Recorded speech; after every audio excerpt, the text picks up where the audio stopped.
What's up guys, it's Brad from Light Architect. In this video, I'm going to be breaking down the possession sequence in the independent horror film Ipossessed. This is the third scene from Ipossessed that we've broken down on this channel, and it also contained a lot of longer shots that panned throughout larger spaces of the house, which meant we had to do a lot more rigging overhead than we did for other scenes. It also has a lighting sequence where the main lights go out in the house, which is going to be fun to break down as well. Now for this specific video, I'm going to be recreating the scene setup and cinematography inside of Blender 3D using our very own Light Architect cinematography add-on for Blender to show where we place lights in this virtual environment to give you a better idea of how we achieved the look for this film. Ipossessed was a really fun film to work on, and it's been great to create these breakdowns. And if you're interested in independent horror movies, you can check it out on Amazon and give it a watch. And without further ado, let's check out this scene and break it down.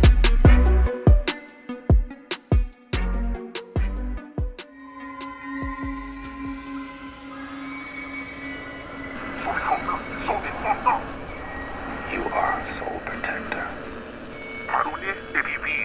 Bro, it's time for adult movie. I know you're an adult, but Are you just gonna keep scrolling through channels or put on something we can all watch? Oh yeah, there's a marathon of Sex in the City on this weekend. How is that something we can all watch? Just give me the remote. Absolutely not. Just change the channel. Do not make me come over there and take it from you. If you do, you'll have to pry it from my cold, dead fingers. Just turn off the TV. Nope, not gonna do it. Buckley, would you give it to me? Yeah. Oh, Jesus, give me that thing. Turn it off. Turn off the Fucking TV!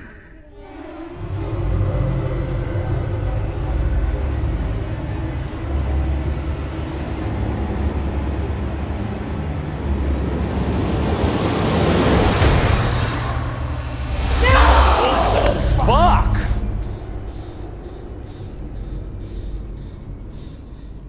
Some sort of joke?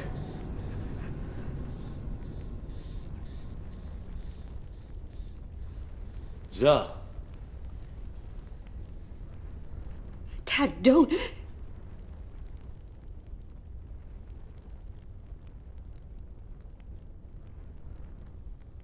Zoe?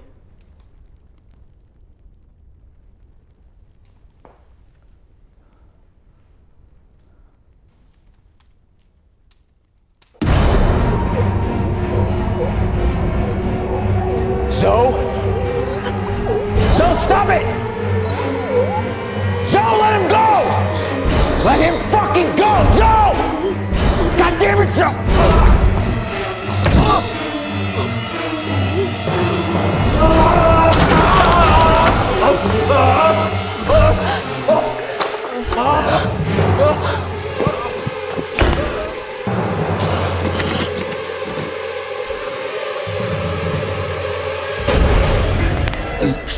Did I accept her, baby?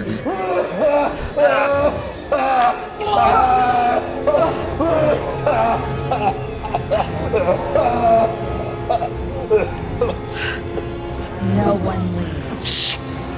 Yet! The fuck is going on? How'd you lift you like that? Oh no.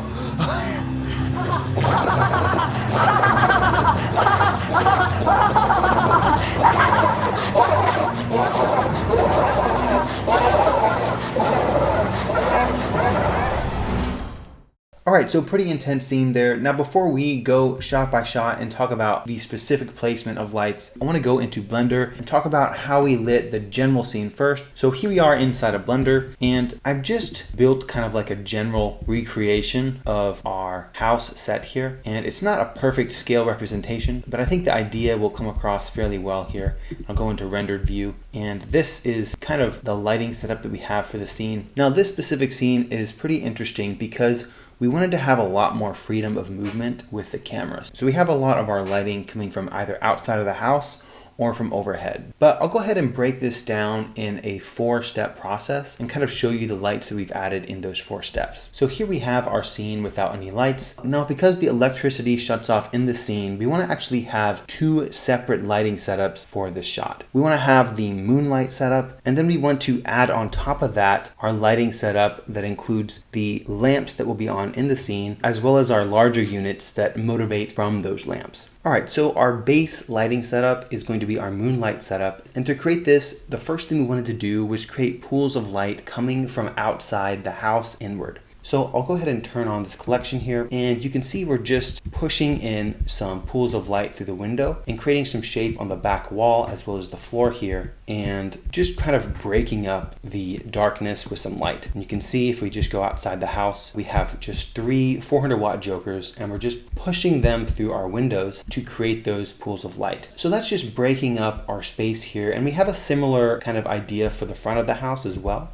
So we just have a 1.2K HMI, and this is just blasting the entire front of our house to create these pools of light in the front entryway as well as this front room. And essentially what we're doing here is we're wrapping the house with light. By doing this, you can kind of pan throughout most of your space. You can do a lot of 360-degree camera moves because you're not going to get like a light stand in your shot because they're kind of hidden behind your window. Now, once we have this kind of base layer of lights coming through the window as moonlight and kind of creating some layers of light and dark, we want to actually be able to see the actors' faces. So what we did for this main living area is we actually rigged overhead as if there was some kind of skylight where the moonlight could come through. So go ahead and turn these on right now, and you can see we actually rigged some 400-watt jokers overhead, and we put chimeras on them to soften the light a bit. So rather than having these hard hits coming through the window, the light top lighting our actors would be less sourcey and much more flattering, and we could use it to kind of just create some shape and exposure on our actors. And we just rigged these 400-watt jokers. We had 2 of them here on pancake chimeras. We just rigged them to some beams inside of the house,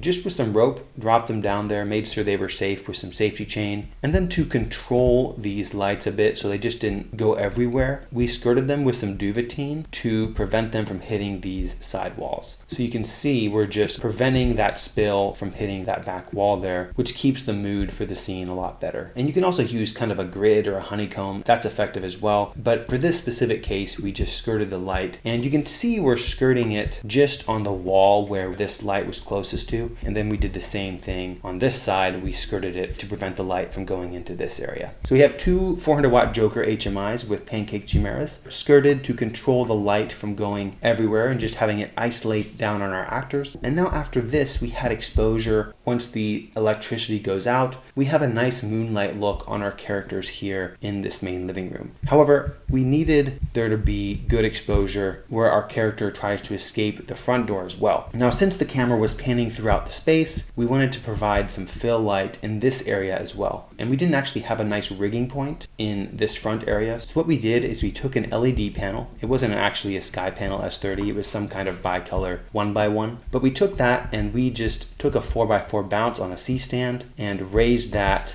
above the space. And then we pushed this LED panel into that bounce board and then let it fall nicely back on this area to fill in our shadows. By doing that, we had exposure over here. It wasn't quite as controlled as our skirted chimeras over here, but it did the job.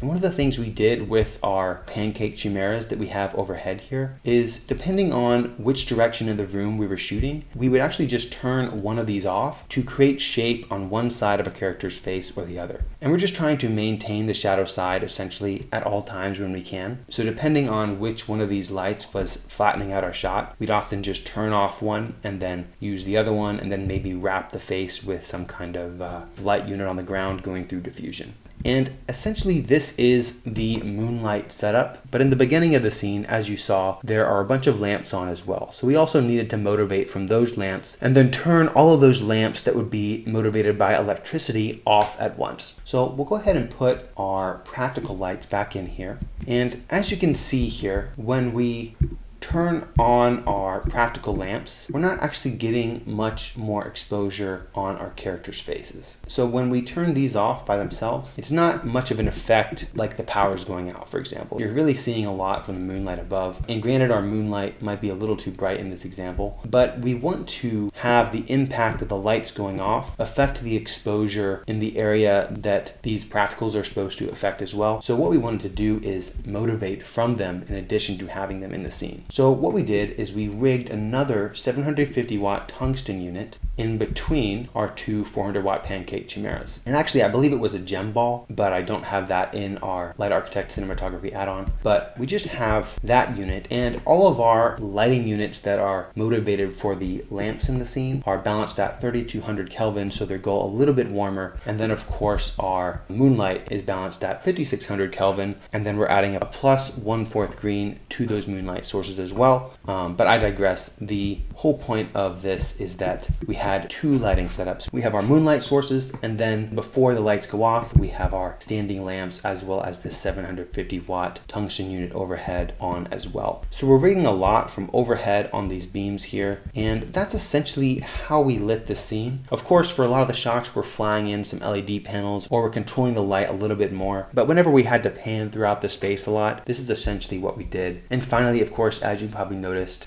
we had some haze in our shot as well. So we hazed up the environment, which created those shafts of light. And you can see the effect this has. The lights coming from outside of the window, our moonlight sources, are lighting up that haze nicely. And this is also going to help us fill the shadows in. Even when we turn off our practical sources here, we still get a nice look from the haze. And that haze is also just helping us fill in the shadows a lot more. So this is the general setup we have for the scene. Before the TV goes off and the power goes off, we also have a little LED with a TV effect programmed into it. It's a little LED brick, and I don't have that asset in this Blender plugin, but for the sake of this tutorial, we'll just put this 2-foot LED right here, and that's just kind of motivating the TV that was right here. And that was just on like a little flicker setting and balanced a little bit more toward the blue spectrum to mimic a TV. And then also, once that TV goes off, we switched this LED brick to a firelight setting. Whenever we see close-ups of the Zoe character when she's a demon, we have that firelight edge lighting her in some way. But anyways guys, this was the general setup for the scene. For the next part of this video, I'll go into the specifics on what we did for certain shots as far as like flying lights around or anything like that. And we're also going to be talking about some of the stunts we did in this as well, some of the wire work we have. So let's get into it. This is a pretty basic setup. We just have a 1.2K HMI off camera left, and that's just hitting our house. As you can tell, this is a little higher key version of this house because this is before, you know, the bad things start to happen for the film. You can see we have a little eye light here, but this is mostly a little 1x1 LED going through some diffusion off camera left here. That's kind of help wrapping his face there. But we wanted him to have a little bit more of a rough exterior than some of our other characters.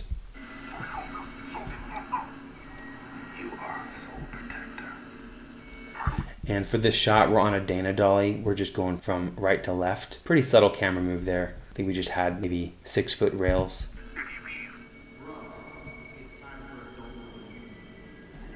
Same thing here, we're just pulling out on the Dana dolly. We have a little side light on his face, probably brought that 1x1 LED around and just kind of side lighting there, his face. Are you just gonna keep scrolling through channels or put on something we can all watch? Oh yeah, there's a... You can see the overhead light hitting her here, pretty basic. And you can also see we have some warmth on her, but you can also see the blue on our actor in the foreground. This is just classic color temperature difference of the lights. We have the warm lights at 3200, mimicking the practical lamps in the scene. And then we have our moonlight sources balanced at 5600 so that they would go more blue. Marathon of Sex in the City on this weekend. How is that something we can all watch? Just give me the remote. So for this shot, you can see the blue on her face here, and it's just kind of flickering. Like I said, we had a little LED brick that had a TV flicker setting on it, and we just have that armed out on a C-stand right here, just lighting her face. Also on her, you can see the edge of her hair here, and that's coming from that 750 watt chimera that we have overhead. And you know, we have our two other moonlight sources further up there as well. But yeah, that's what you see on her. Absolutely not. Just change the channel. Do not make me come over there and take it from you. If you do, you'll have to pry it from my cold, dead fingers. Just turn off the TV. So for this, we're just, again, tracking over on the Dana dolly from left to right to try to get closer to her eye line. This is a really effective way you can create emotion or build tension, is to track around someone's eye line. I mean, you can do a push in, you can pull out, but a lot of the time we don't think of tracking around someone's eye line, and I think it's a really nice way to create some tension or emotion in the scene. Yeah. Nope, not gonna do it. Buckley. And here you can see that top light coming from the 750 watt gem ball. Give it to me. Yeah. Oh, Jesus, give me that thing. Turn it off. Turn off the fucking TV!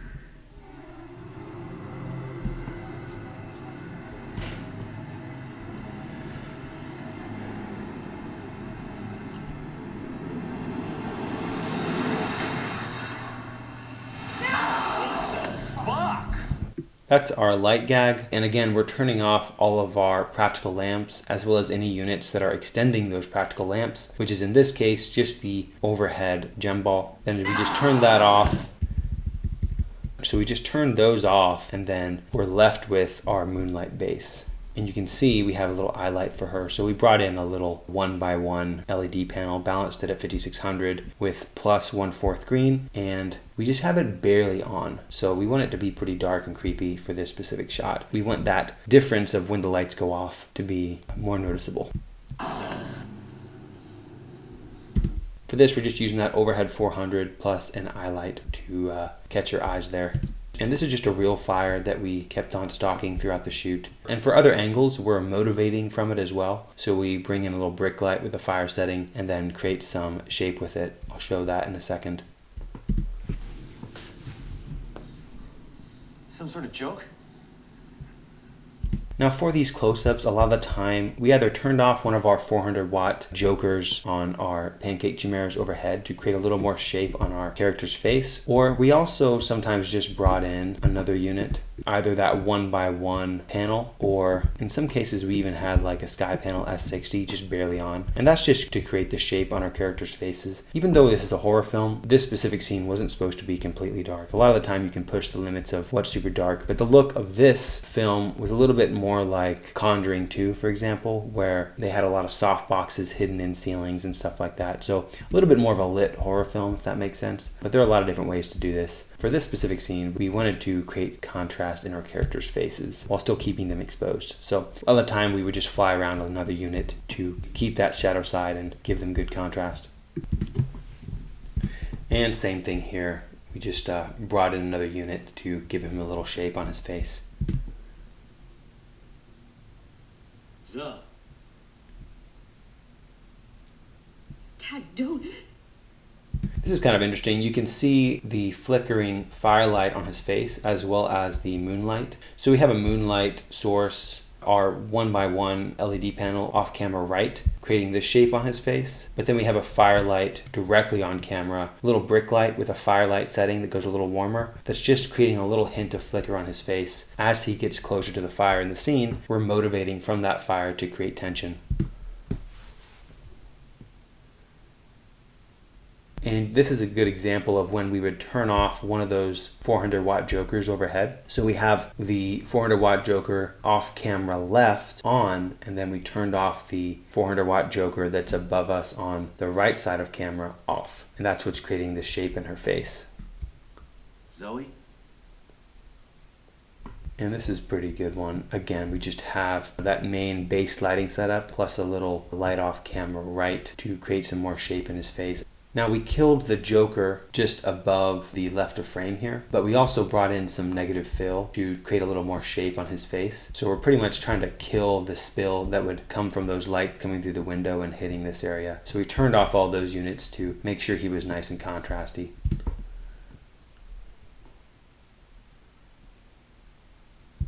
You can see the wall treatment in the background, creating some separation. Here you can see that we brought in our brick light off camera right to motivate from that fire. And that's what's creating that flicker on her hair.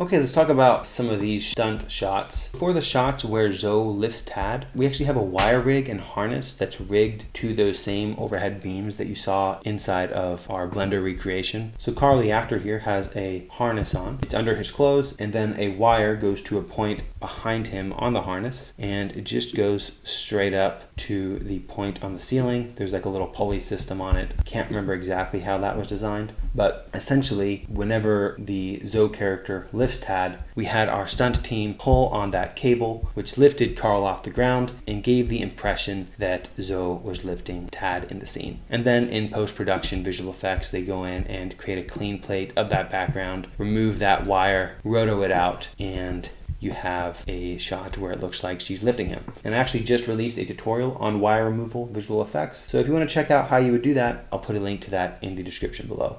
But just a basic wire removal effect. And yeah, let's go ahead and continue with this scene. So, stop it! So let him go! Let him fucking go, so! God damn it, so! Okay, so again, we have a wire removal shot here. You can actually see his shirt was kind of being lifted up by the harness, but he's just wearing a harness and that wire is going straight up. He actually had to swing back because the point that they rigged the wire was closer to the Tad character. So this was actually interesting because they had to kind of coordinate when he would jump back, they would pull up on the wire and then he would fly back. And you know, it took several takes, but with some coordination and some teamwork, it worked pretty good. So he flies back there, hits the wall, and yeah, he's out.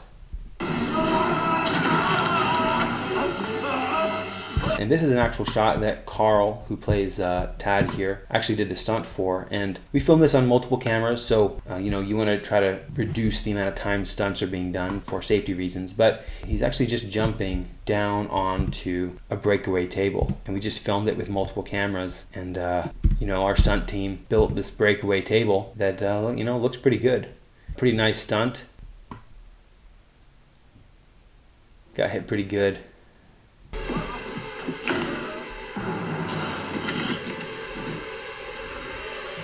And here you can see they had the 1.2K HMI coming through, creating some shape on her face. And that's just placement of the actress here. I don't know if Tammy just found that light or if we told her to come a little forward to try to find it. But yeah, it looks good. Door's locked. Now we're gonna whip pan. Oops. Did I upset her baby?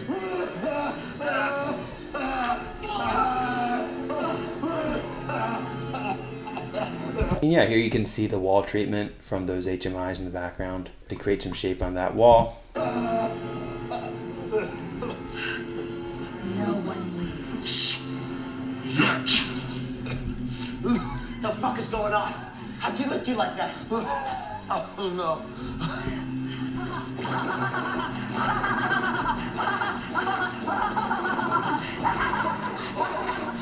We actually brought that brick light with a firelight setting on it around to give her some color separation on one side of her face versus the other. So we have the moonlight on one side and then the fire on the other. It doesn't actually make sense with the fire behind her, but it's kind of cool to have that flickering effect.